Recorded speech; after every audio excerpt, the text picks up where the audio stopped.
Hello everybody, Straight Jacket here. Just wanted to do a quick video on this Pride DX300.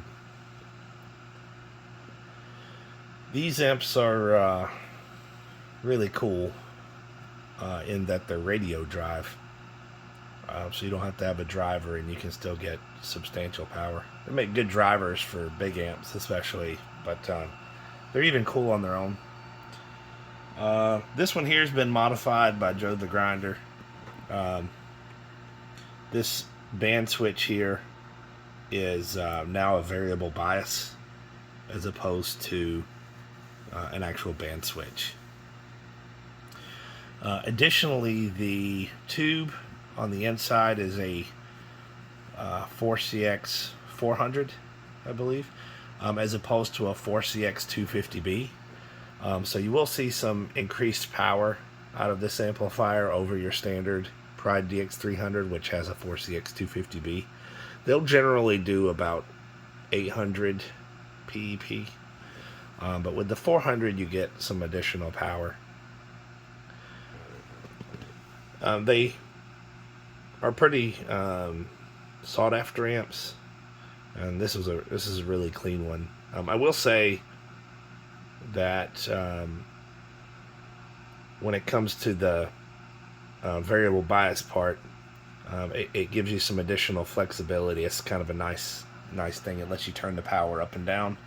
If you're going to run sideband, of course, run the bias up. If you're going to run AM, you can run the bias up, but you can also lower it down some as well. With regards to the bias aspect of it, I feel like if you're driving it into something, it kind of gives you that ultimate adjustability, which is really nice. This particular amp has been repainted with like a hammer tone gray or silver paint, which looks really good.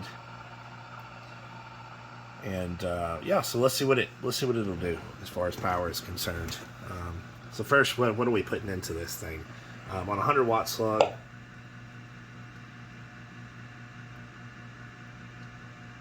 like 1 watt carrier. We probably need more than that, but I don't have a variable on this radio.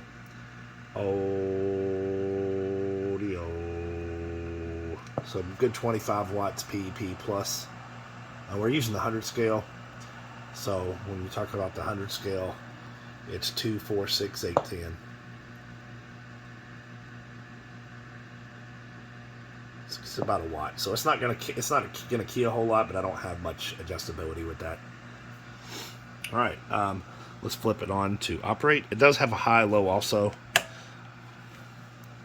I'm going to change my slug from a 100 to a 2500 because that's right, 1000 is not enough, which is pretty cool. All right, we are in peak mode. Audio.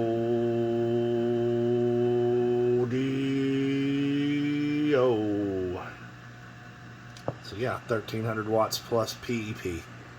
Again, you would not see that out of a 250B, or I would not recommend trying to see that out of a 250B. But with the 400, it's a little more capable. Along with one other thing to mention about that is, you know, the transformers in these things. You have a little bit of leeway because when you're talking AM, it doesn't draw quite as much current. If I were going to use it on sideband, I'd probably consider not going all out, just for the sake of the transformer. That's just my opinion. It's something I would do to be safe with it. Let's roll the. This does have a high-low. First, let's see what the bird is on it. Audio. Audio. Audio. So you can get over 500 with it. Let's put it on high just briefly so we get some carrier. Audio. Yeah, so way over 600 bird there. That's not the way I would, close to 700 bird. That's not the way I'd recommend running it. But it can do it if you put some carrier into it. It's probably more realistically a 500 to 600 bird watt amp. 1300 peak. All right. Yeah, if I had a variable, I could probably set it at a nice safe space and run it at 600. But I just this is what I've got on the bench right now because almost all my radios are high power. N4s, Longhorns, Strikers. Very few amps do I have, or excuse me, very few radios do I have that are low power anymore. Interesting how times change. All right. Well, anyways, that's it for the Pride DX300. This one is for sale. I may have a buyer on it already. Sorry, battery went dead. It's for sale for $1,000. I may have a buyer on it already. But if you're interested, let me know. 73s. And happy holidays.